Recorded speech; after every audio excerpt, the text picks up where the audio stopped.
yesterday, Professor Tom Daniels came here, and he said his mayor said to him that he has enough money to put a mass transit system from his suburb to the metropolitan city.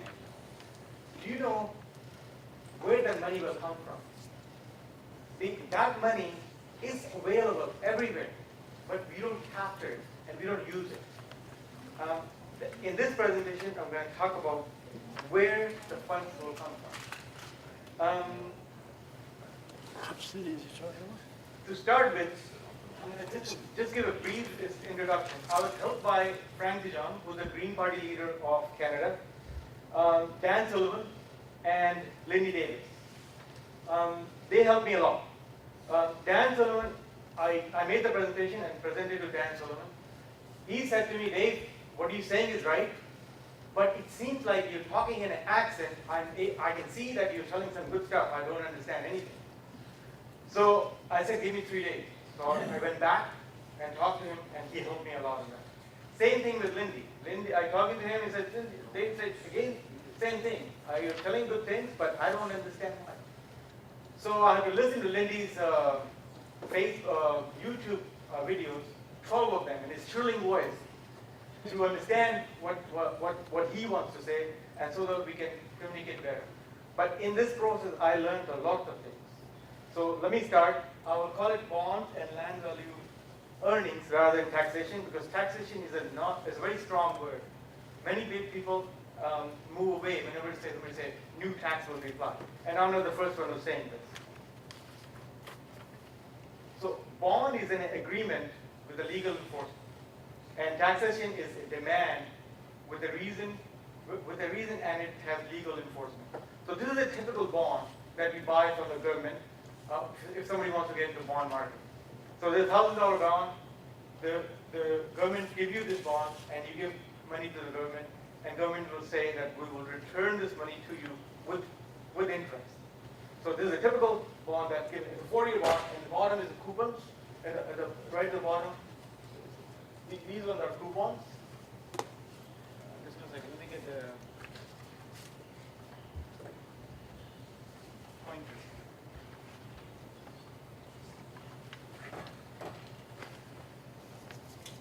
So these are coupons in this bond, and every year you take a coupon, and government will redeem the coupon, and in the end of 4 years or 5 years, you get your money back. The bonds which I'm talking about is slightly different. A bonds are issued to increase productivity. So there will be a bond issued to a farm, which will say to this farm, and will be asked to increase productivity. If the productivity is increased, the bond is returned back to the government, and the money is given to the farm. So this bond will be only issued when government says that this productivity is needed in order to sustain the population. It's like a crisis situation. Famine has happened, or some situation happened in which this increase in productivity is needed. Mind you, I'm not talking about land value. I'm talking about productivity of the land. So in order to get to the point, let's analyze the existing system. In the current system, more we work, more income tax we pay. When we improve property, we pay property tax. Land and buildings are lumped together, and then tax, yet land appreciates and buildings depreciate. In Denmark, land value taxation is used. That has caused social solidarity and even growth, although very little tax is obtained from value of the land. This is from Fred Harrison's video at 12 minutes and 30 seconds. So land values everywhere, not just in our house or some other place, is everywhere, but we don't capture it in full amount. So to understand that, let's assume these two Lego people are living in this cave. One day, they decided to build a small hut. They made some effort and built a small hut. People saw this hut, nice looking, and they started to move in.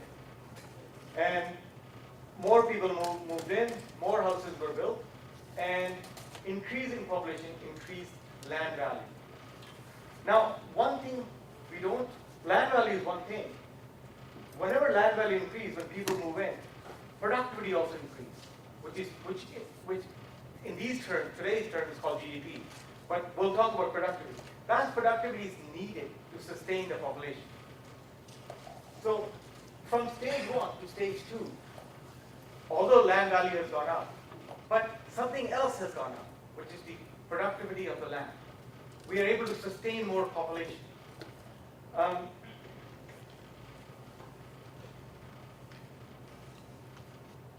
From stage 2 to stage 3, where we are right now, again, the land value has gone up, and also the productivity has gone up to sustain even more population.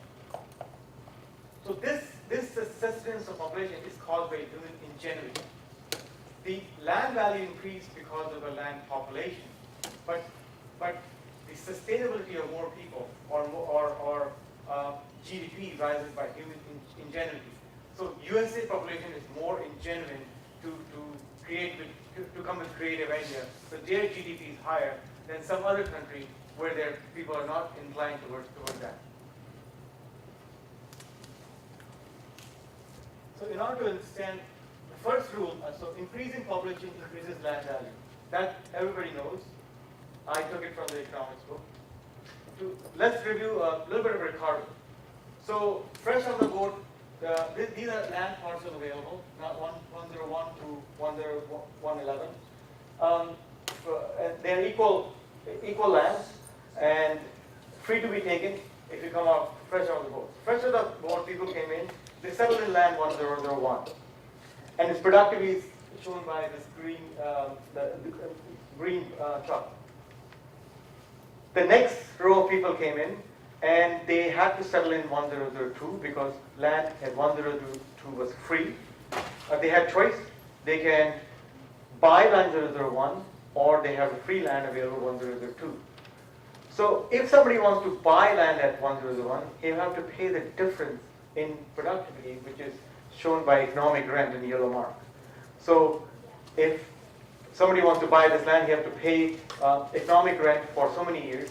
It's a negotiation between the buyer and the seller. So land, price of the land also depends on the negotiation between two people. And also depends on, that also depends on supply and demand. So fast forwarding, more people came in, more people stayed in. And in the end, if somebody wants to farm at land and parcel of land which is 1011 is not possible because beyond that it'll be impossible to sustain a farming because the quality of land is pretty bad. So all this value above the yellow line becomes the economic, this value becomes economic rent.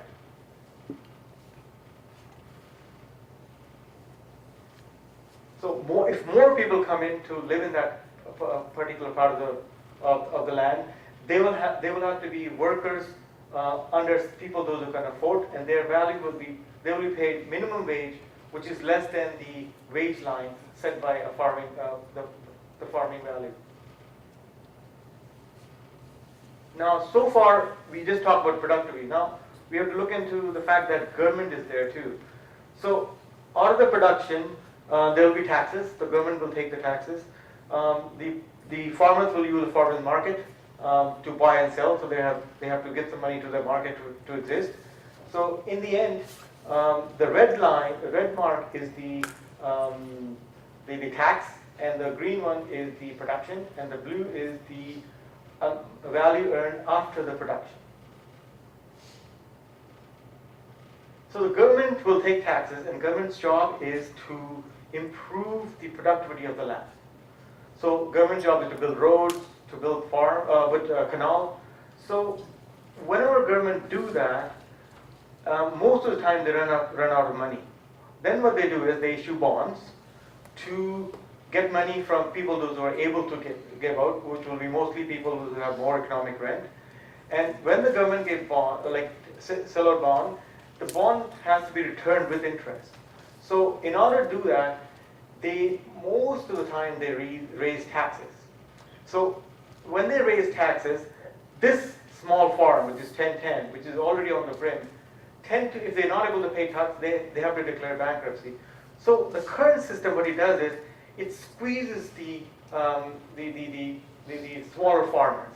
And as the time goes on, small farms disappear, which is a true story anywhere. Like if you ask here, mom and pop operation disappear. And small farms disappear, and in the end, there's few major players remain, and they are the controller of the land. So in order to apply Georgism, if we get to apply Georgism, we will inherit this state of production of the land. But Georgism is based on equality. Georgians want to create equal opportunity to everybody. So these parts of the land, these guys are doing equal amount of effort, but because the land quality is not good, they're not getting enough productivity. So if we have to pay based on labor, all will be paid full amount, as shown in this chart. But capitalism doesn't allow that. Capitalism needs to see goods in order to pay people. So we have to pay people based on what the productivity is in Georgism, and that's the reality. But Georgism supports equality. So for a Georgist, the yellow portion, the white portion of the chart is unearned income, because this farm is doing same amount of labor as this farm, but this farm by law of nature or by God's grace, they are getting more productivity than this guy, this person. So Georgism job would be to somehow capture this unearned income in order to create balance in the society. So there's no income where he was worried about. Yeah. White is no income. So let's just assume the earning of this farm is $1 million, and earning of this farm is $100,000. So this farm is $900,000 short to be equal of farm 1001. If we want to apply Georgism, one way to do is we can give this farm a bond which will be equal to $900,000, which is, so instead of paying them, so this farm will be paid $1 million. This farm will be paid $100,000, from the earnings, but he'll be given a bond worth $900,000 that you are short of the maximum productivity by $900,000.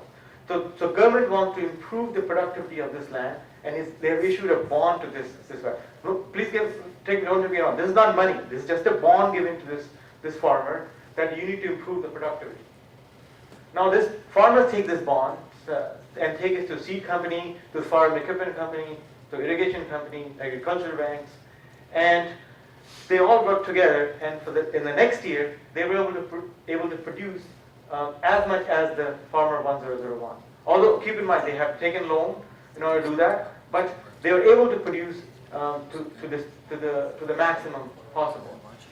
Now, when this thing has happened, the full productivity is achieved, this bond will be returned to the government, and the government will issue them money because the productivity is increased. One more thing has happened when this productivity has gone up, that the wage line has shifted from this orange line to the red line, which means the standard of living has gone up. So, which means when we help people, those who are smaller farmers, it improves the standard of living of the whole society. Now, the question would be, bond is returned back, and the government is giving them free money. That's what. Why would government give them free money? That's the biggest question. First of all, government issued the bond because productivity was needed to sustain the population. So it was a good right cause, and they have done the work and they have given them money back. So to understand why these people should be given money back, we need to understand a little bit more about productivity. So let's just say there's 5 farms on this, in this region, and each has a productivity of 6 units. It could be 6 million, 6 billion, doesn't matter. They each have 6 unit of productivity. They take their product to the market, and market takes 1 unit of their productivity. So in the end, the currency in circulation is 30, and total productivity is 30. So each earn 5 units of money, or 5 units of some productive value, and market gets 5. So 5 times 6 is 30. So their currency in circulation is 30, and total productivity is 30. So let's just say in the same region, 1 new farm springs up. Now, if the currency in circulation is still 30 and productivity has gone up to 36, each will bring home a value of 4.3. So their value, their earning has gone down. And if you Google GDP, what happens when GDP increases? Whenever GDP increases, the value of the money increases. So because the value of money increases, you can buy more stuff with the money. But in doing so, what happens is some of the people, if these people go to the market first and get the money out, some of the people are left behind. They don't get paid. So that kind of supports bankruptcy in certain cases. So whenever this situation happens, that new productivity has gone up, if the bond is issued and bond is returned to the government will print extra money. So total productivity has gone up to 36, and 36 will be the money in circulation. Out of 36, 5 is paid to all the farmers, and one come in the reserve. That money printed from the government coffers, part of that money is a tax. So tax is not from you giving the money to people and tax them out. No, just new money has been printed, and part of that money is the tax. So from the tax money, their government will build a road, and along the road, along this road, there will be more farms will spring up, and each time a farm springs up, there will be 6 units of more money printed by the government, and out of that printing money, part of it goes to the reserve or the tax which is, and rest is on the circulation. That doesn't happen these days.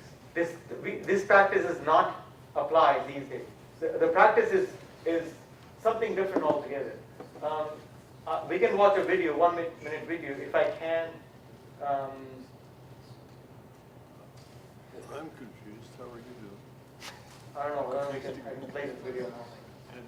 Is it embedded in PowerPoint? It's embedded in It's his PowerPoint. friend. Well, if it's embedded in PowerPoint, you should be able to click it and it'll play. I'm trying to go to the cursor. How to get to? I'm a load later pointer. Take it out of full screen. So just say. Copy and paste on the bottom. I guess I've already seen it.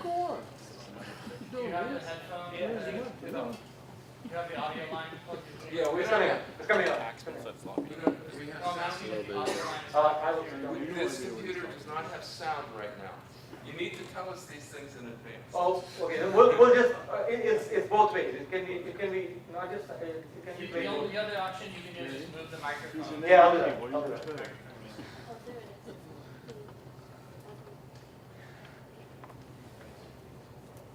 It's taking a long time. Well, you're on. We're you're on doing a hailstorm Wi-Fi, and this you're whole on thing is gone. Unless it's embedded in.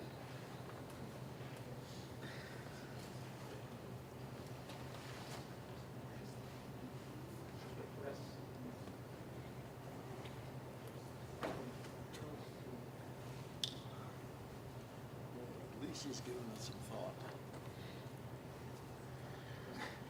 It's more than a lot of people.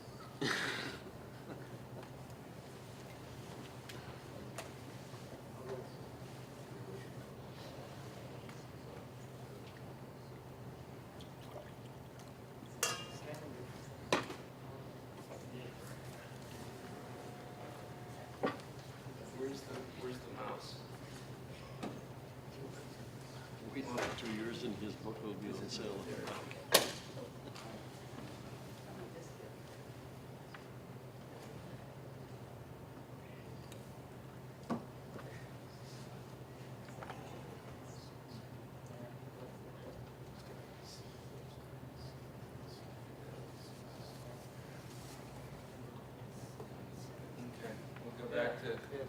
get back into the flow. Sorry about that.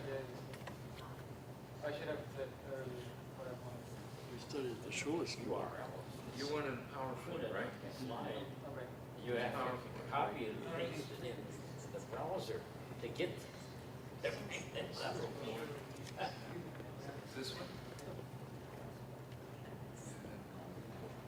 Okay, you're back on.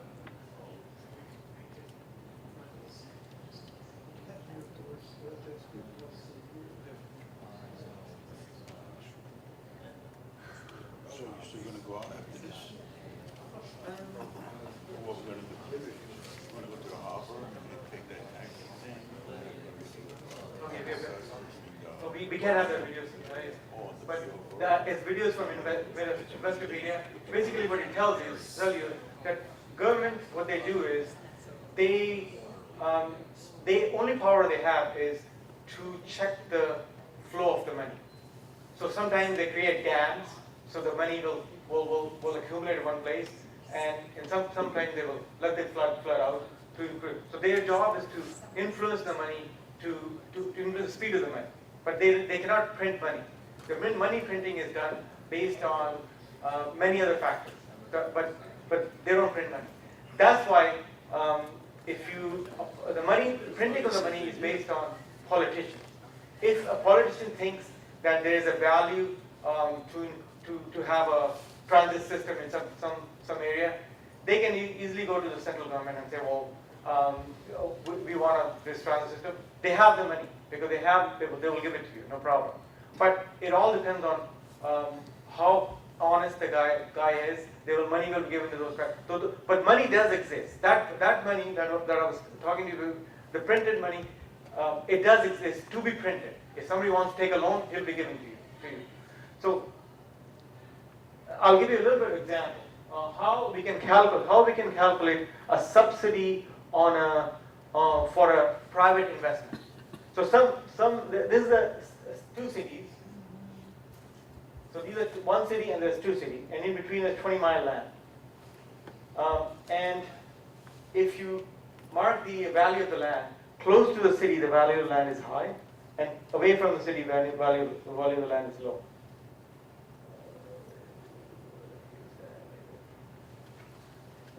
So close to the city the value of the land is high, and away from the city the value of the land is low.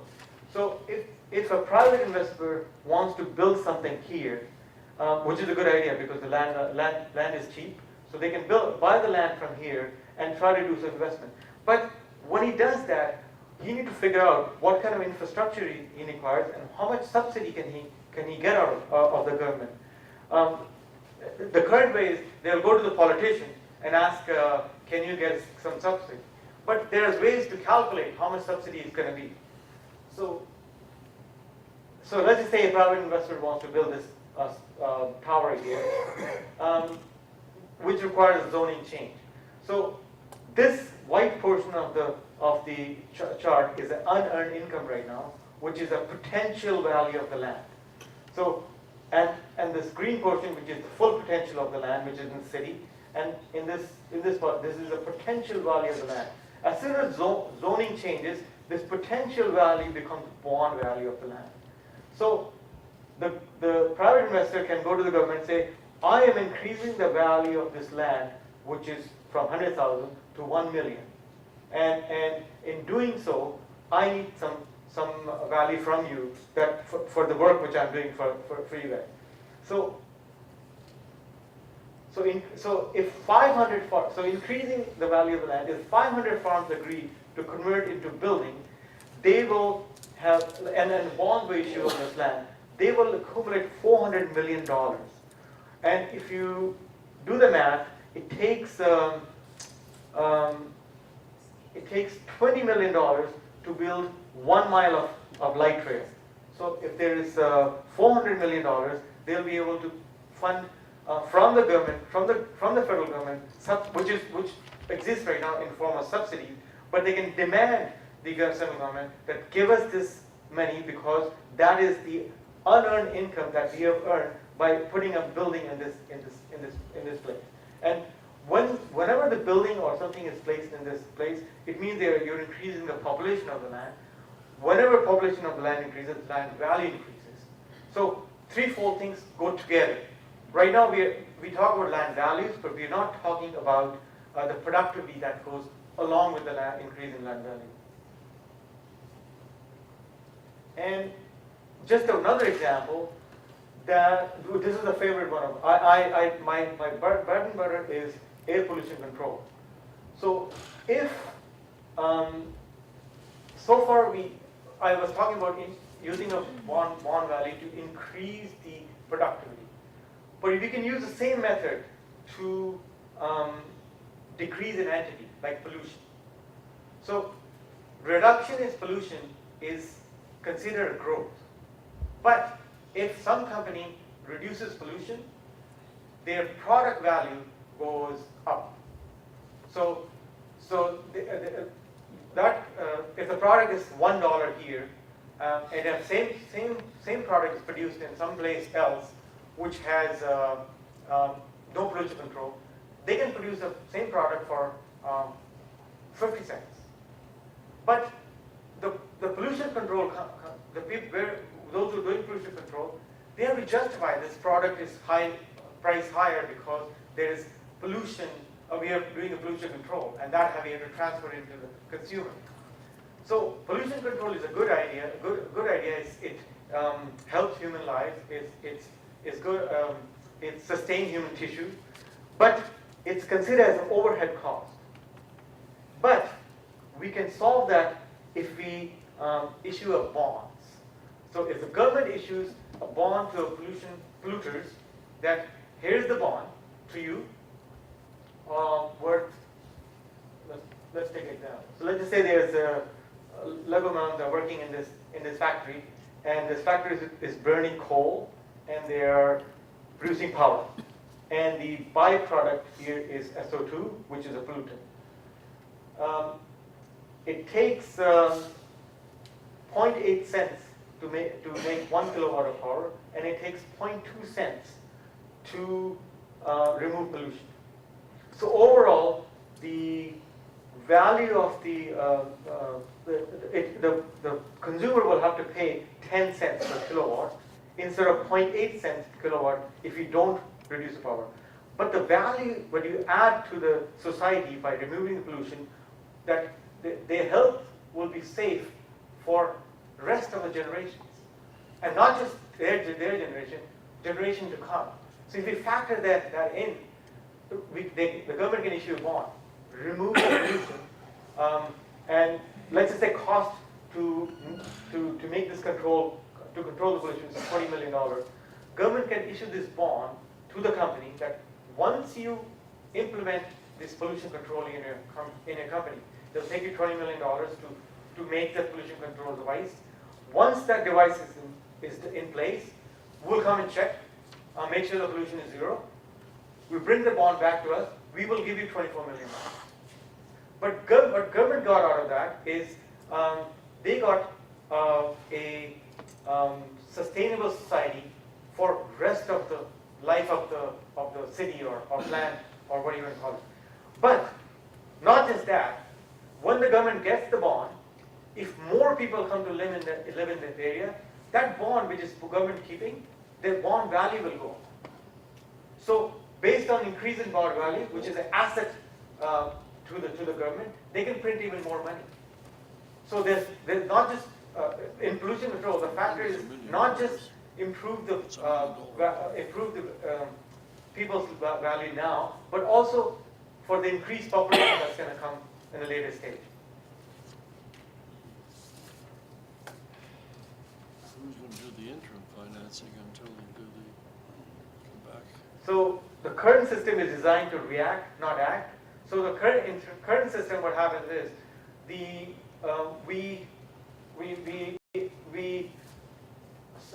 a famine happens and we react based on that. This system, when you issue bonds, we predict them, and bonds are issued already, so farmers will be ready to do that. So instead of issuing subsidy, which doesn't go anywhere, this way we are issuing a bond, which when returned is a documentation about that, and that will be used as an asset to print more money for the generations. if the bonds are used, the work is targeted. We can target it that, hey, use this bond to improve the pollution. Use this bond to improve the productivity. So you can target the thing. And part of the increase in money circulation will be tax. You don't have to tax as much to the people. This because taxes you can tax it while you're printing the money. But whatever I'm saying, I've done some calculation in spreadsheet. Is a lot more work to be done on that. Like it's just I'm just scratching the surface right now. That's it. That's the end of it.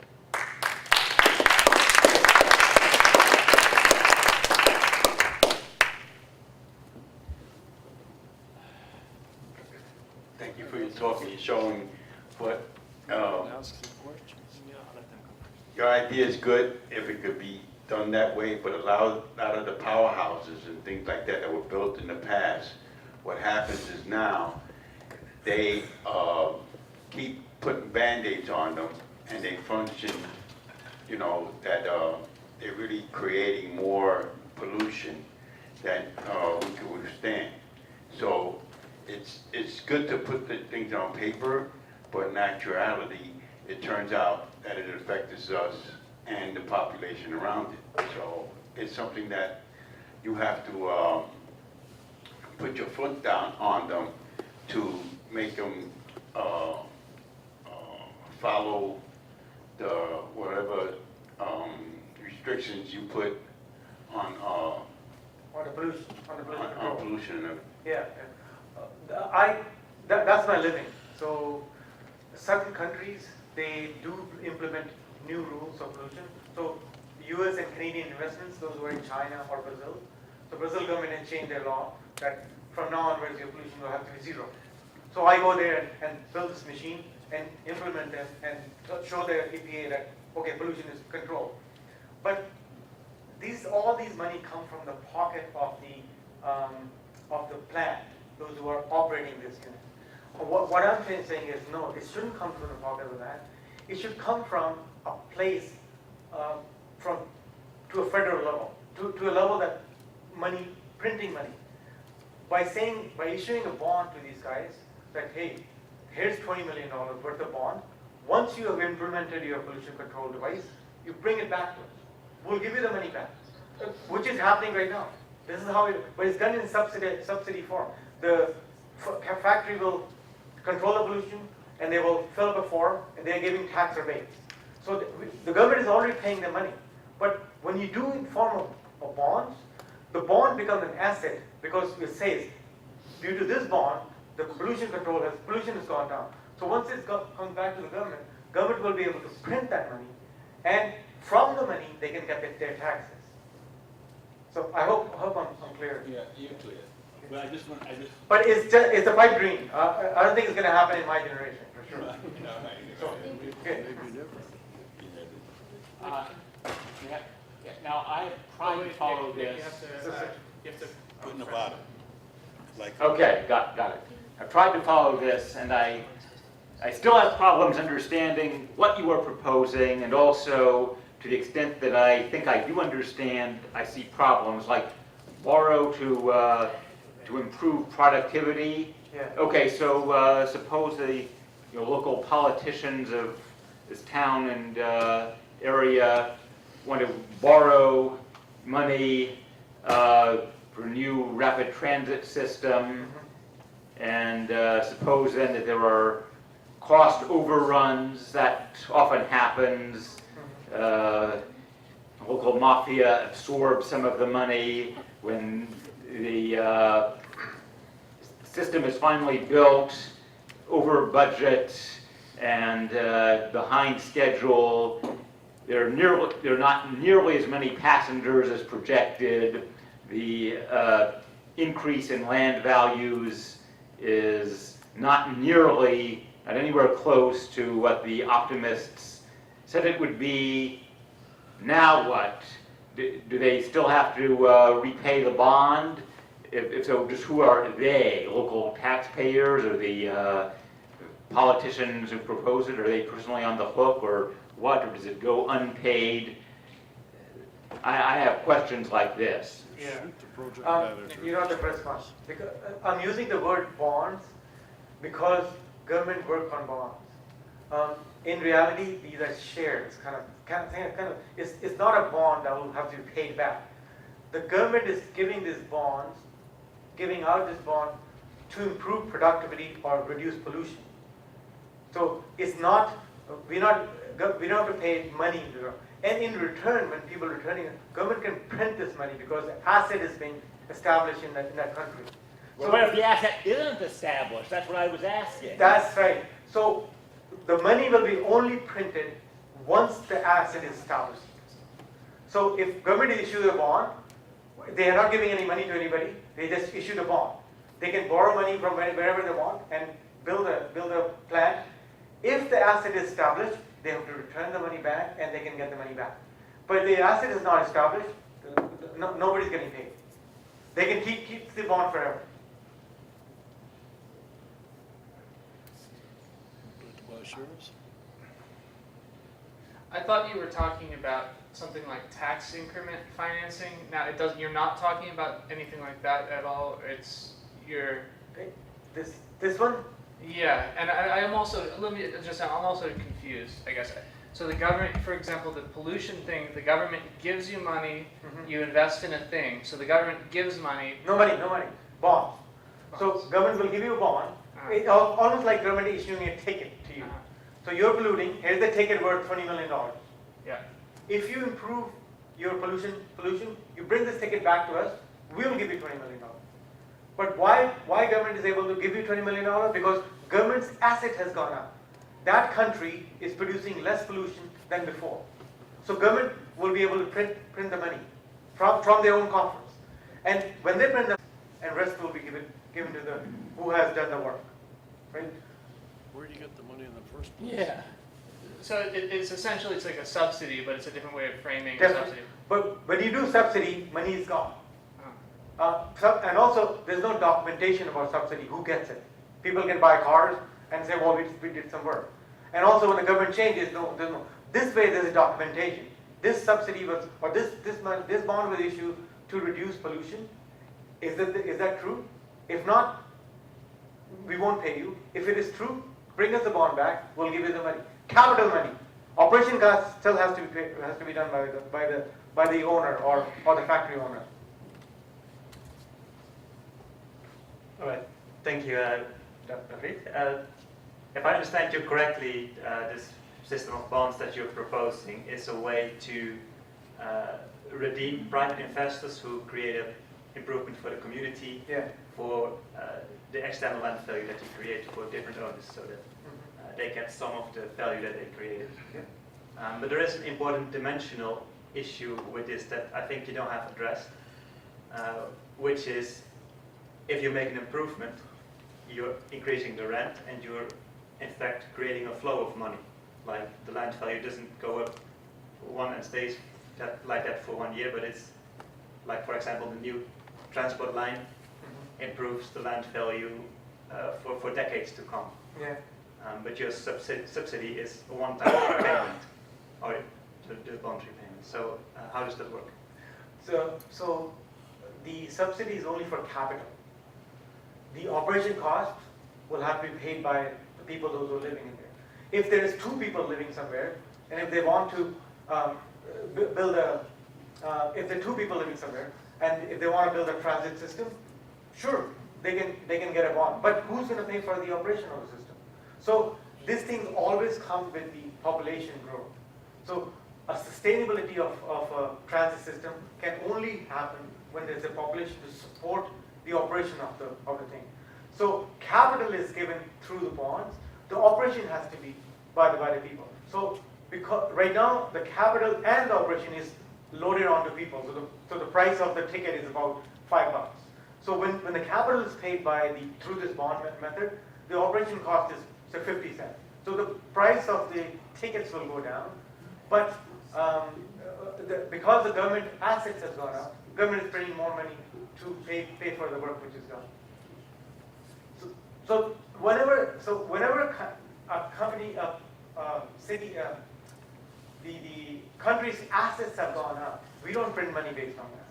No, money is printed based on, if I am a new farmer and I've improved the productivity of this nation, I will not be paid money. I will have to buy a loan, pay back the loan, and after we pay back the loan, I'll have to pay, I'll get the profit.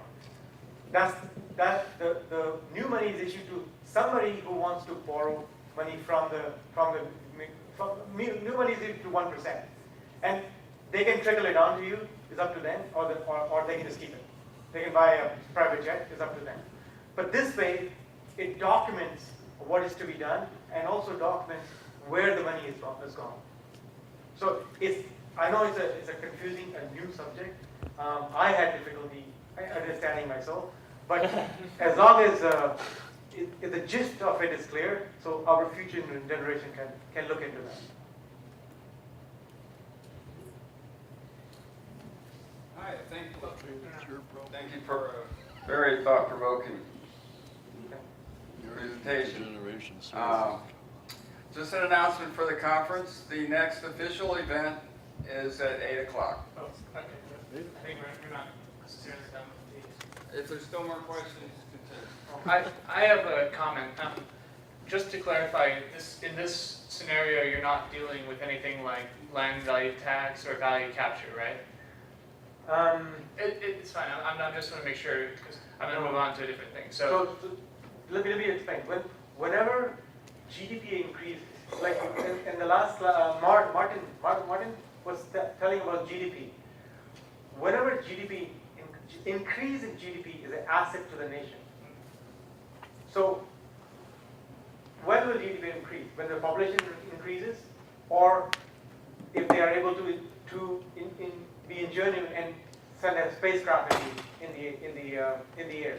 So GDP increases whenever a nation is doing with their ingenuine ideas, doing more than some other nation. Like let's say somebody living in Brazilian jungle. Their GDP is just bartering. There's no economy there. But whenever GDP increases, it is an asset to the nation. But we don't. So GDP increases, we should print money right away. But we don't print money that way. What the government does is they see that's why I couldn't get the video. That video explains everything. It's from Investopedia. Just Google that and you'll be able to yeah, find I it. just need a clarification on that point. So I was going to move on to saying something very much along what you're saying, and I think I need to articulate it to see if you're thinking the same thing, and also so when there's a new investment, you have higher productivity, which means that you have deflation, which is what you were pointing out before. Yeah. And when there's deflation, the government can print more money. But that doesn't work in our current financial system because the government doesn't print its own money. It could, but it doesn't. And our current system, banks create the money. And we could set up a system, in fact we have it already, of course, where the Treasury could mint a platinum coin and put $1 trillion on it. And they could say every month they can issue a bond and say, well, we've created this much productivity, this much wealth, and it's going to lead to approximately this much deflation, and we could write a little platinum coin and say that's how much it is, and then they could deposit it at the Fed and use that to pay. So I think that your idea has some potential even outside of a land and Georgist framework, but I wasn't able to understand. Am I understanding you now correctly? Okay. I wasn't able to understand it from what you're saying exactly, but I think I do understand you now. And if we changed our financial system, I think we could implement something like you were saying that would be beneficial. Yeah. So if I am saying this in this room because you guys are friends, if I say this in a financial situation, I'll be dead by now.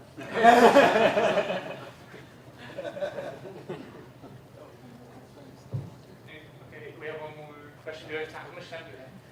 Somebody keeping time?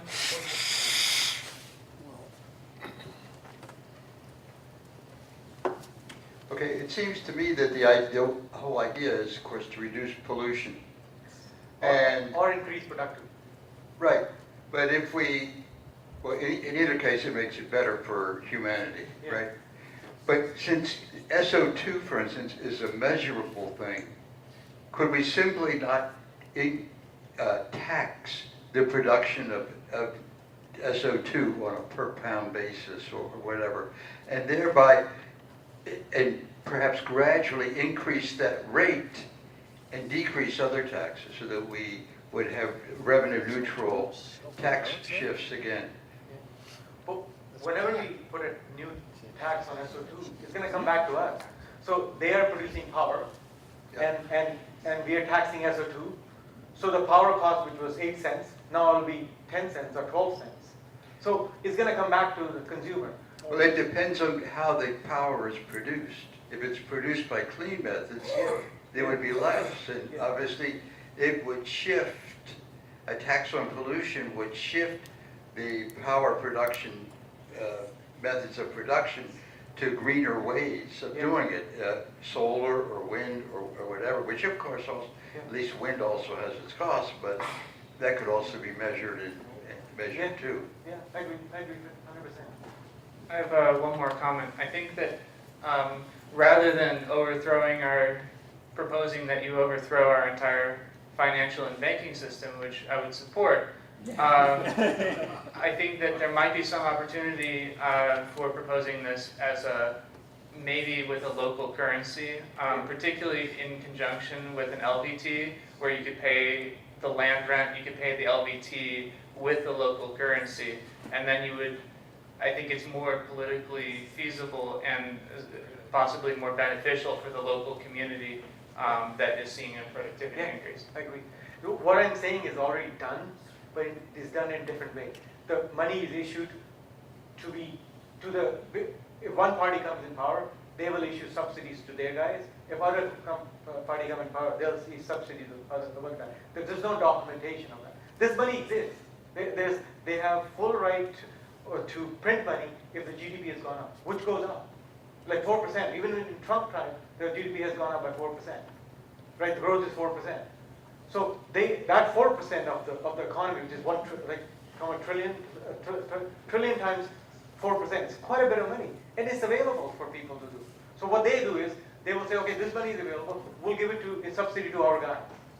But there's no documentation of that. So what I'm trying to say is, let's document that. Who's getting subsidy by issuing a bond. Once you've done the work, once you improve the assets of the nation, you come back to us, we'll give you the money. Not the subsidy to be blown away. Okay, thanks.